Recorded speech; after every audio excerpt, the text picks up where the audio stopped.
Units वगैरह construct करने से डिसएग्री करता है तो उसे एटलीस्ट 50 और लोगों को इकट्ठा करना पड़ता था टू अपोज दैट बिल्डर। तो सबसे बड़ा फाइट तो यही होता था कि अगर 100 इन्वेस्टर्स हैं तो 100 में से एटलीस्ट 50 लोगों को पहले ढूंढा जाए और फिर किसी एक बात पर एग्री कराया जाए। तो बहुत बड़ा चैलेंज होता था। बीबीए कहने को तो स्टेट गवर्नमेंट डिसाइड करती है कि एग्रीमेंट का परफॉर्मा क्या होगा, एग्रीमेंट में कौन सी लाइन होनी चाहिए, कौन सी लाइन नहीं होनी चाहिए। बट आजकल के डेट में जो लीगल डिपार्टमेंट है एक प्रमोटर का, वही पूरा बीबीए ड्राफ्ट करता है, फिर इधर इन्वेस्टर को भेजता है और रेरा को एज अ रिव्यू भेजता है। अगर मैं आकर के इसको स्ट्रेंथन भी कर दूं कि इंडिविजुअल की राइट है, इन्वेस्टर को राइट वगैरह मिलना चाहिए, तो इसका फिर गलत इस्तेमाल भी होने लगेगा, बिल्डर के अगेंस्ट इस्तेमाल होने लगेगा। जैसे बिल्डर बायर एग्रीमेंट में एंड डेट की बात करते हैं, वो लिख देते हैं एज पर रेरा और रेरा एक्सटेंड करता जाता है। The agreement still says that as per RERA. तो इस तरीके की चीज़ें से हम बचेंगे। अब मुझे दुख है ये बताते हुए कि लेट्स से बिल्डर ने अगर 2 साल का डिले किया तो पेनाल्टी कितनी है वो बीबीए में नहीं मेंशन होता। यहाँ पर गवर्नमेंट को काम करने की जरूरत है। Hello friends, builder buyer agreement क्या होता है, इसकी हमें जरूरत क्यों पड़ी, इसका प्रेजेंट, पास्ट और फ्यूचर क्या रहा है, इस पर डिटेल में डिस्कशन करेंगे। बीइंग ए जागरूक इन्वेस्टर हमें बीबीए में क्या क्या चीजें चेक करनी चाहिए, अपनी तरफ से हम डॉक्यूमेंटेशन वाली साइड पर क्या चीजें इंश्योर कर सकते हैं जिससे कि हमें कभी धोखा ना मिले, इस पर डिटेल में बात करेंगे। हो सकता है 10 से 15 मिनट की वीडियो बने, please stay till the end. BBA will be explained like never before. मैं रियल एस्टेट के ऐसे ही एजुकेटिव वीडियोस और प्रोजेक्ट्स के अनबायस्ड रिव्यूज लाता रहता हूं। अगर आपने अभी तक मेरा चैनल सब्सक्राइब नहीं किया है तो प्लीज इसे सब्सक्राइब कीजिए। तो महाराष्ट्र में सेल डीड एग्जीक्यूट होती है for an under construction project. यहां पर ऐसा नहीं था। पहले क्या होता था कि प्रमोटर ने एक एप्लीकेशन फॉर्म एक इंडिविजुअल इन्वेस्टर को दी, वो एप्लीकेशन फॉर्म कहीं रजिस्टर नहीं होता था। वो एप्लीकेशन फॉर्म इंश्योर करता था कि ये इंडिविजुअल इन्वेस्टर उनके इन्वेस्टर्स के ग्रुप में आ चुके हैं। मतलब अगर 100 लोगों ने वो खरीदा है तो this investor is a part of that group. और जो पूरी ट्रांजैक्शन एग्जीक्यूट होती थी, जो कॉन्ट्रैक्ट एग्जीक्यूट होता था, इस बिल्डर से इस बाइंग ग्रुप पर होता था, जो कि बाद में आरडब्ल्यूए बन जाता था, राइट। तो अगर कहीं प्रोजेक्ट फंसा या जो इंडिविजुअल इन्वेस्टर है कंस्ट्रक्शन क्वालिटी से, कारपेट एरिया में चेंजेस से, एडिशनल यूनिट्स वगैरह कंस्ट्रक्ट करने से डिसएग्री करता है तो उसे एटलीस्ट 50 और लोगों को इकट्ठा करना पड़ता था to oppose that builder, right. अब बिल्डर हमेशा से ही ये करते आए हैं कि जो 2 इन्वेस्टर्स हैं उनको आपस में बात नहीं करने दिया जाए, कॉन्टैक्ट्स ना शेयर किए जाएं, जिससे कि वो अपने जो भी गुड और बैड टर्म्स हैं वो एग्जीक्यूट कर सकें, राइट, बिना किसी इंटरप्शन के। कुछ अच्छे भी हो सकते हैं, कुछ बुरे भी हो सकते हैं, कुछ ऐसे लोग भी होते हैं जो बिल्डर को काम नहीं करने देते, कुछ ऐसे लोग भी होते हैं जो हाँ भी बिल्डर गलत कर रहा है तो वहाँ पर सही तरीके से आवाज़ उठाते हैं। तो दोनों तरीके के लोग हैं। इन दोनों से बचने के लिए जो बिल्डर्स हैं वो आपस का कॉन्टैक्ट वगैरह शेयर नहीं करने देते। तो बहुत बड़ा चैलेंज होता था। लोग जब प्रोटेस्ट वगैरह के लिए आते थे अखबार वगैरह में, न्यूज़पेपर वगैरह में एडवर्टीजमेंट डाल करके, तो वहाँ प्रोजेक्ट साइट पर लोग मिलते थे और फिर वहाँ पर एक एनजीओ वगैरह फॉर्म होता था टू फाइट विद। तो सबसे बड़ा फाइट तो यही होता था कि अगर 100 इन्वेस्टर्स हैं तो 100 में से एटलीस्ट 50 लोगों को पहले ढूंढा जाए और फिर किसी एक बात पर एग्री कराया जाए। तो बहुत बड़ा चैलेंज होता था। जब रेरा आया तो रेरा के हिसाब से जो सबसे बड़ा सर्कुलेशन था, चेंज था, अमेंडमेंट था इसमें कि स्टेट डिसाइड करेगा कि एक एग्रीमेंट एग्जीक्यूट होना चाहिए, परफॉर्मा स्टेट गवर्नमेंट तैयार करेगा और वो परफॉर्मा इंडियन कॉन्ट्रैक्ट एक्ट 1872 के अंडर आएगा। तो इसे हमने बाद में जाकर के बीबीए का नाम दिया। बीबीए कहने को तो स्टेट गवर्नमेंट डिसाइड करती है कि एग्रीमेंट का परफॉर्मा क्या होगा, एग्रीमेंट में कौन सी लाइन होनी चाहिए, कौन सी लाइन नहीं होनी चाहिए। बट आजकल के डेट में जो लीगल डिपार्टमेंट है एक प्रमोटर का, वही पूरा बीबीए ड्राफ्ट करता है, फिर इधर इन्वेस्टर को भेजता है और रेरा को एज अ रिव्यू भेजता है। तो मतलब ऐसा नहीं है कि स्टेट गवर्नमेंट की बॉडी है वो पूरा का पूरा रेरा का एग्रीमेंट बना रही हो और इसमें सिर्फ आपको carpet area, promoter name, investor name वाले फिलिंग द ब्लैंक्स करने हो।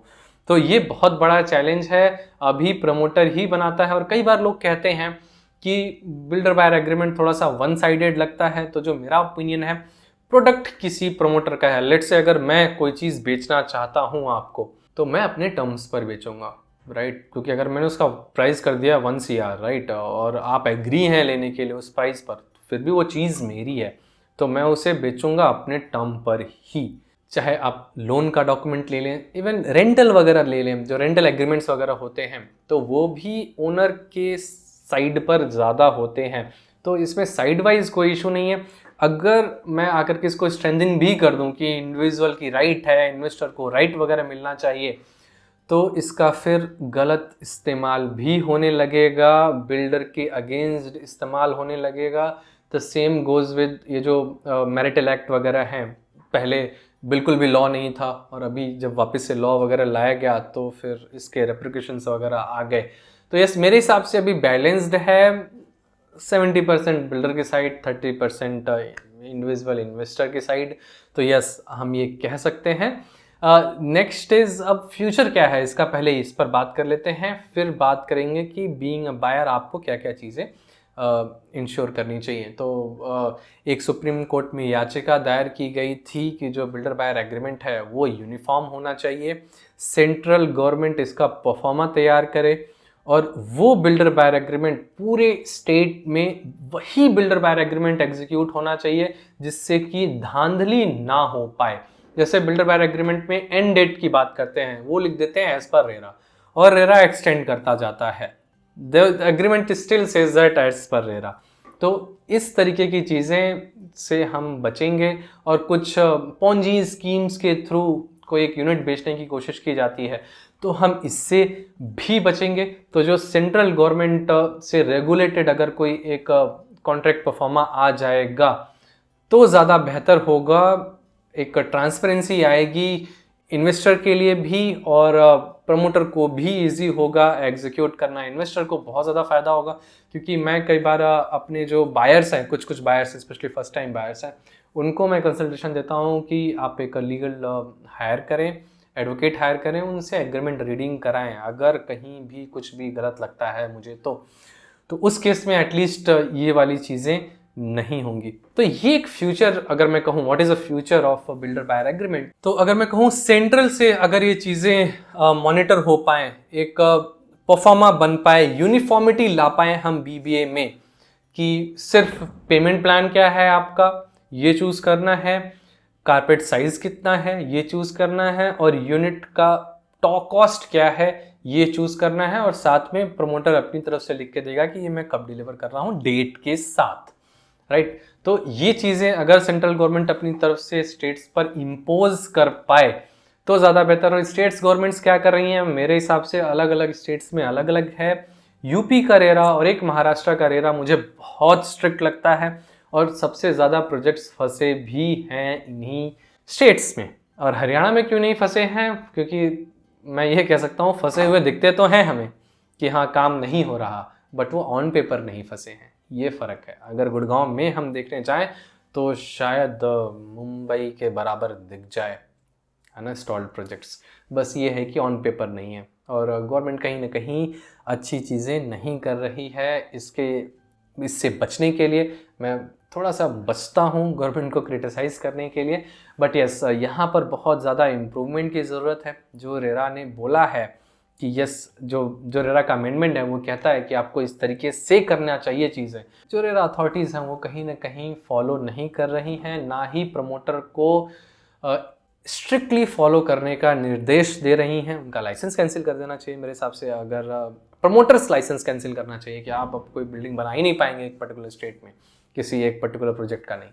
तो इस तरीके का रिस्ट्रिक्टनेस आएगा तो कहीं ना कहीं बीबीए के एग्जीक्यूशन में ईजी होगा, और जो इन्वेस्टर्स वगैरह हैं उनको ट्रांसपेरेंसी मिलेगी कि यस, इस प्रोजेक्ट से हमें क्या एक्सपेक्ट करना चाहिए। नेक्स्ट, जैसे कि हम बहुत ज़्यादा बात करते हैं कि यस गवर्नमेंट को क्या करना चाहिए, प्रमोटर को क्या करना चाहिए, बट जो मैं फील करता हूँ, स्ट्रांगली फील करता हूँ कि जो आज का इन्वेस्टर है वो कहीं ना कहीं अनपढ़ और गंवार तरीक़ों से इन्वेस्ट करता है, अंधेरे में तीर मार करके इन्वेस्टमेंट्स करता है। अगर लक अच्छा रहा तो ठीक, नहीं रहा तो नहीं। तो जो सबसे ज़्यादा मेजर चैलेंज है, जो मेजर होमवर्क करने को है, वो कहीं ना कहीं इन्वेस्टर की साइड से आता है। तो हम जैसे इन्वेस्टर्स को पता ही नहीं है कि हाँ हमें देखना क्या क्या है एक बिल्डर बायर एग्रीमेंट में, राइट। अगर आप बिल्कुल ही नए हैं तो यस, मैं जनरली अगर बोलूँ तो yes, hire an advocate, do agreement reading. वो आपको एक आसान शब्दों में एक हाफ एन आवर या 1 घंटे के सेशन में आपको वो पूरा का पूरा एग्रीमेंट समझा देगा।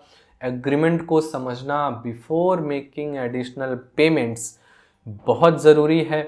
और जैसे ही आपने कोई बुकिंग अमाउंट दे दिया या ईओआई वगैरह आपका बैंक हो चुका है, वो चेक अगर बैंक हो चुका है, तो ask for the draft BBA, जिससे कि आप खुद टाइम दे करके चीज़ों को देख पाएँ कि यस बिल्डर के जो सेल्स टीम है उन्होंने तो ये मुझे कमिट किया, बट लीगल टीम क्या कह रही है, या प्रमोटर रेरा के सामने जाकर के क्या कह रहा है, या इंडियन कॉन्ट्रैक्ट एक्ट के तहत क्या क्या चीज़ें कमिट कर रहा है। क्योंकि जो चीज़ें आपकी बीबीए में मेंशन है वही सत्य है, बाकी सब झूठ है, ठीक है। तो हम करते क्या है कि जो सेल्स पर्सन ने बोला, सेल्स मैनेजर ने बोला, उस पर चीज़ों को बिलीव कर लेते हैं और एक्चुअल चीज़ें हम बीबीए में क्रॉस वेरीफाई नहीं करते।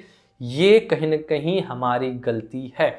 अगर आपने 8% या 9% के आसपास का पेमेंट किया है, 10% से नीचे नीचे, तो यस वो कहीं ना कहीं आपने अगर बीबीए एग्जीक्यूट नहीं किया है तो after a long fight you will get back the money for sure. ऐसा नहीं है कि लोगों ने रिफंड नहीं क्लेम किया है, बट यस उसमें आपको दांतों चने चबाने पड़ सकते हैं।